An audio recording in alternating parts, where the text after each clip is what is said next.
اعوذ باللہ من الشیطان الرجیم بسم اللہ الرحمن الرحیم۔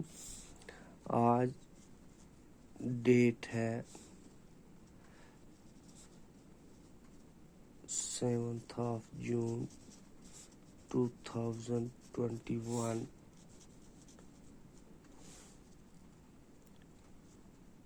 کلاس ہے 5th۔ سبجیکٹ ہے انگلش۔ ٹاپک ہمارا ہے، لیسن جو ہے ہمارا وہ ہے دا ایگل۔ یہ ایک پوئم ہے، اس پہ ہم آج بات کریں گے، اس کا انٹروڈکشن کریں گے۔ یہ ایگل کے بارے میں پوائٹ کیا کہہ رہا ہے، شاعر اس موضوع پر کیا کہنا چاہتا ہے دا ایگل کے بارے میں۔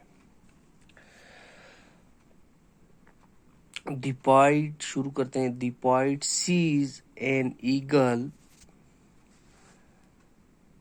standing on a high rock which is steep and sharp-edged.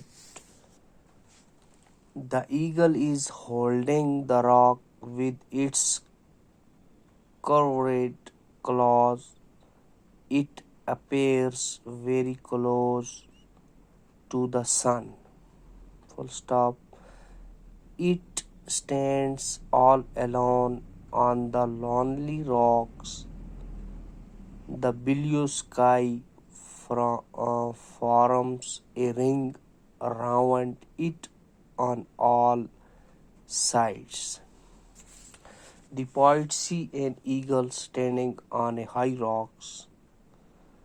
شاعر ایک ڈھلوان اور تیز کنارے والی اونچی چٹان، اونچے پہاڑ کے اوپر ایک باز کو کھڑے ہوئے دیکھتا ہے، which is steep and sharp edges. The eagle is holding the rock with its curved claws. باز نے چٹان کو اپنے مڑے ہوئے پنجوں کے ذریعے پکڑا ہوا ہے۔ It's appear very close to the sun. یہ سورج کے بہت ہی قریب دکھائی دیتا ہے۔ It stand all alone on the lonely rocks. یہ ایک تنہائی میں موجود چٹان کے اوپر بالکل اکیلا کھڑا ہے۔ The blue sky from a ring around it on all sides. نیلے آسمان اس کے چاروں طرف ایک چکر بنایا ہوا ہے۔ There is sea beneath the rock on which the eagle is standing. جس چٹان پر باز کھڑا ہوا ہے، waves are rising on the surface of the sea. These waves look like wrinkles on the face of the sea. The eagle is watching the sea from the mountain walls on which it is standing. Suddenly it spots a prey in the sea and pounces upon it like a thunderbolt. جس چٹان پر باز کھڑا ہوا ہے اس کے نیچے کی طرف سمندر ہے۔ سمندر کی سطح پر لہریں اٹھ رہی ہیں۔ یہ لہریں سمندر کے چہرے پر جھڑیوں کی طرح ظاہر ہوتی ہیں۔ باز جس پہاڑی دیوار پر کھڑا ہوا ہے وہاں سے وہ سمندر پر نظر ٹکائے ہوئے ہے۔ اچانک اسے کوئی شکار دکھائی دیتا ہے اور پھر وہ اس پر بجلی کی طرح جھپٹ پڑتا ہے۔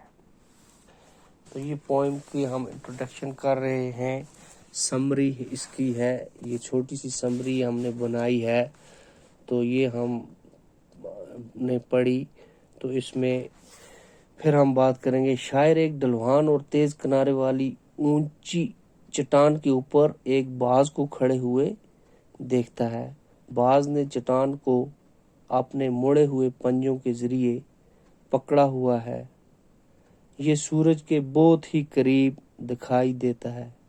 یہ ایک تنہائی میں موجود چٹان، جس کو ہم پہاڑ کہتے ہیں، کے اوپر بالکل اکیلا کھڑا ہے۔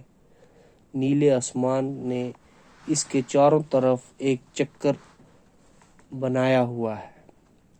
جس چٹان پر باز کھڑا ہوا ہے اس کے نیچے کی طرف سمندر ہے۔